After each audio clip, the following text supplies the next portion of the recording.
During this game, Seth Jones was traded. See you later. Pack your stuff. You're going to Florida. I know. You're leaving Chicago. And this is not a surprise in the sense that Seth Jones got traded. He was clearly unhappy playing for the Blackhawks. He said as much, reading between the lines. That was pretty obvious. So, but what do you make of the fact that he ends up in Florida? Well, first of all, I make up the fact that the Chicago Blackhawks complaint hotline for their players must be lighting up. How many Blackhawks knew that just by publicly griping about how bad the team is, they could end up A, in Florida, B, on the defending Stanley Cup champions? Wow. Here's what I think.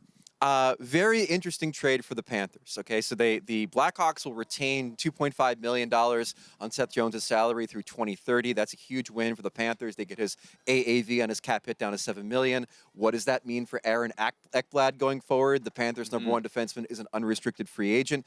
The trade reunites Jones with GM Bill Zito, who was in Columbus when Columbus acquired Jones from the Nashville Predators. I think he has a lot of faith in Seth Jones recapturing the magic and being a productive player with the Panthers in a way that he couldn't be with the Blackhawks. But again, the thing I keep coming back to, I mean, it went from I'm talking about to the Blackhawks about maybe trying to find me a trade because I don't like the direction of the team, to publicly griping about the direction of the team, to a few days later now being a member of the Florida Panthers. I got to hand it to Seth Jones, Arda. Like he got it done. He worked the system, man. He got it done. He found a way out of Chicago. And in Chicago's case, I mean, a conditional first-round pick. If the Panthers don't have a first-round pick in 2026, then it becomes a 2027 pick. That draft is, I mean, both those drafts would be pretty good.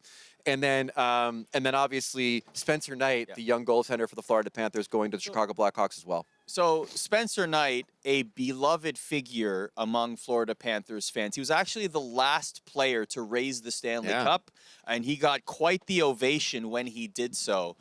Great story. Now he goes to the Chicago Blackhawks, still a young goaltender, and will have time to play with that team. Exactly. I mean, you know, the Blackhawks were not necessarily dealing from a position of strength here. I think Jones's contract, despite the salary cap going up exponentially in the next 3 years, was still a bit high for the production that he's had in the last couple of seasons. So pulling a first and pulling Spencer Knight from that deal is all right by the Blackhawks, I think.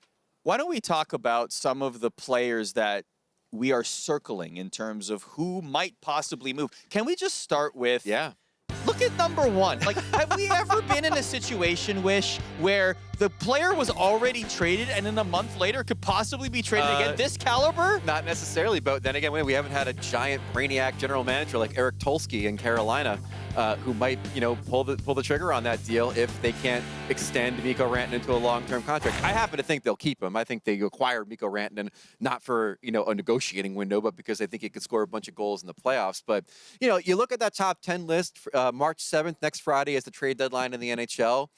Brad Marchand went out with an injury today, so who knows what his status is going forward. Plus, the wind seems to be blowing a little bit for him staying in Boston.